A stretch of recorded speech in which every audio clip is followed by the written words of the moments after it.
blessings. This evening, I have compiled a list of stories as usual, so stick around for the news in detail.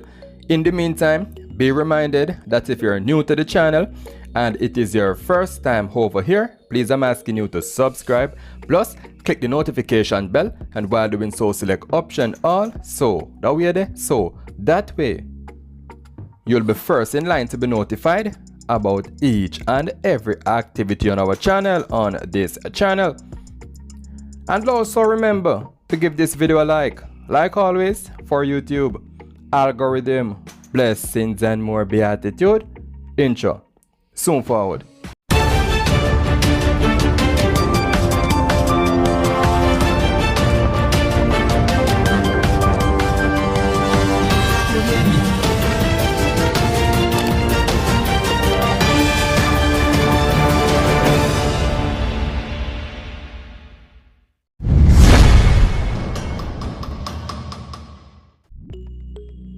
And as the gun amnesty came to an end 12 midnight tonight, a 9mm Heckler & Koch pistol with 2 magazines and 50 rounds of ammunition were handed over at the office of the Commissioner of Police last night, November 18, as the gun amnesty enters its final hours. The Ministry of National Security continues to appeal to persons who have illegal firearms in their possession. They are being urged to hand them over to the police before midnight today. Please, I'm asking you to like the videos. All I need in return is just a like on my videos. So the children are the future, so we as adults should and must do everything in our power to guide and protect them to amelioration. But children's mental health services are overburdened. It is said that there are only 3 child psychiatrists in Jamaica. UNICEF Jamaica Survive and Thrive specialist Novia Condell says mental health services dedicated to children are oversubscribed as too many children are suffering. She made the shocking revelation that only 3 formally trained child psychiatrists are in the island. Ms. Condell says the 23 child guidance clinics across the island are unable to cope with the significant number of children who need those services. The ministry generally will refer students to one of the 23 child guidance clinics that the Ministry of Health has. Even with these services, we are completely inadequate for the challenge that we face. Child guidance clinics, a lot of parents will tell you it takes 3-4 weeks to get an appointment.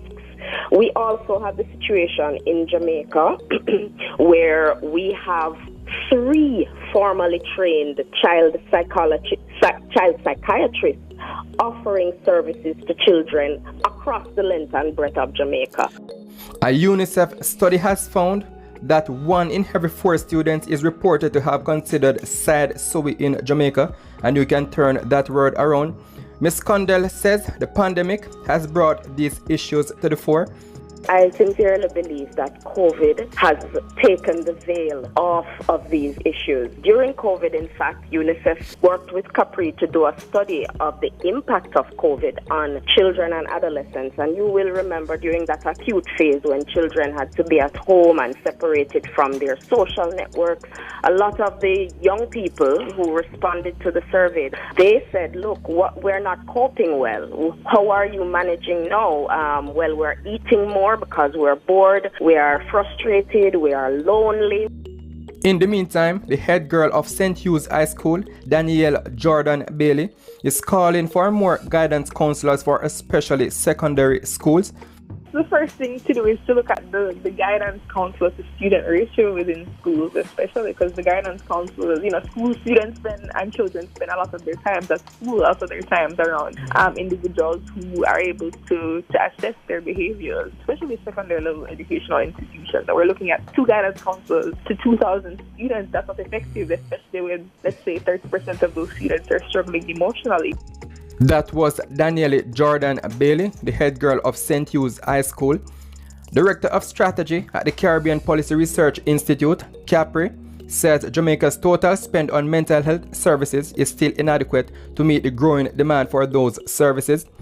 According to a recent study done by Capri, up to 60% of those treated at hospitals for attempted side sew were adolescents and youth under age 24. The majority were female. The study entitled Mind Gap: The Inadequacy of Mental Health Services for Children found that only 7% of mental health needs of children are currently being met in Jamaica. Jamaica actually isn't doing bad in terms of how much it spends on mental health. It's 5% of the health budget. It's higher than the world average, but it's still inadequate for the current needs of children and adolescents with mental health requirements in Jamaica. Ms. Williams also presented worrying statistics on students who are expelled from schools. Once expelled from school, 41% of youth offenders were once expelled from schools, and 29% of those ended up in gangs. So we need to consider this, the vital linkage between school and expulsions as well. Mental health. And that was Yentil Williams, Director of Strategy at the Caribbean Policy Research Institute, CAPRI. Now we're going to look at indiscipline in our schools, and they're saying that suspensions from schools are not enough punishment to curb the indisciplined ones. Acting Director of Safety and Security in Schools Unit in the Education Ministry, Richard Troop, says suspending students is not enough to curb the indiscipline they display in school. The director was speaking at the Ministry of Education and Youth Anti-Gang Week Town Hall this week. In our music, we glorify the gun, we glorify scamming. And in a way, it's kind of hypocritical because children have been hearing these messages every time, and then when there are conflict in school, then there's a major outcry. Clearly, as a school community, as a Ministry of Education, we now need to use data to inform evidence-based intervention. We have to rethink this position of suspensions and expulsions, because we suspend and expel our children to what? It cannot be used as a key source of managing behavior. Yes, we have to find another way. Mr. Troop noted that measures need to be implemented to engage the nation boys and prevent them from turning to violence. We have to find a way to engage our boys differently in school. Our data is showing that our boys are underperforming. We see it in the external exam passes, we see it in the internal exams that are sit at school level. We see it in terms of the number of boys transitioning into tertiary institutions. So clearly there is need now to have a serious conversation about how do we not only engage our boys in schools, but keep our boys in schools and ensure that the quality of education that they are getting is relevant to context. Mr. Troop noted the violent incidents at the Kingston Technical High School and the Meadowbrook High School. He added that students must also hold themselves accountable for the actions of their peers. Students also have a responsibility. We must be a part, they must be a part of the change process. And part of that change process, again, I speak of the whole issue of this informal culture that is in our country. And this is something that they are seeing in their communities, seeing from adults. We have to find a way, again, to speak out and speak up when we see things that are wrong, and to hold ourselves accountable to what is required of us. And when acceptable behaviors are being perpetuated by peers and adults, we must hold each other accountable. Students must hold themselves accountable. And that was Richard Troop, Acting Director of Safety and Security in Schools Unit in the Education Ministry. So leave a comment and make your opinion count down in the comment section. And as we head on over to the parish of St. Catherine, we are looking at an incident where men accused of illegal trespassing, RAPE, and robbery are still on the run. The St. Catherine North Police are still searching for the group of men in question who escaped their dragnet after allegedly committing acts of robbery, illegal trespassing, and abduction on Monday. Reports are that about 9:45 p.m., the 4 victims, 2 males and 2 females, were walking along the roadway in Mendes District in Point Hill in the parish when a grey Toyota Oxio motor car drove up and stopped.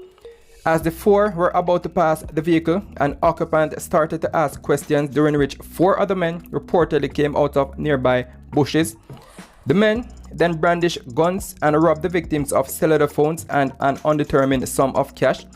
The assailants then told the males to run and forced the woman inside the Oxio and drove away. The women were allegedly beaten and forced to perform various sexual acts. The men subsequently drove away, leaving the victims in bushes. The police were alerted. A team responded and later intercepted the vehicle along Barry Main Road. However, the men escaped into bushes and the police have seized the car. Leave a comment and make your opinion counts down in the comment section. Last but not least, this is a photograph of an alleged goat thief. It was told to me that he was caught or captured in a place by the name of Freetown. So anyone who might have any more information on this incident, link me on WhatsApp. So there you have it for this evening. Be reminded that if you are new to the channel and it is your first time over here, please I'm asking you to just subscribe, plus click the notification bell, and while doing so select option all, so that way you'll be first in line to be notified about each and every activity on our channel on this channel. And also remember to give this video a like always for YouTube algorithm, blessings and more beatitude. Thank you for watching. Stay safe.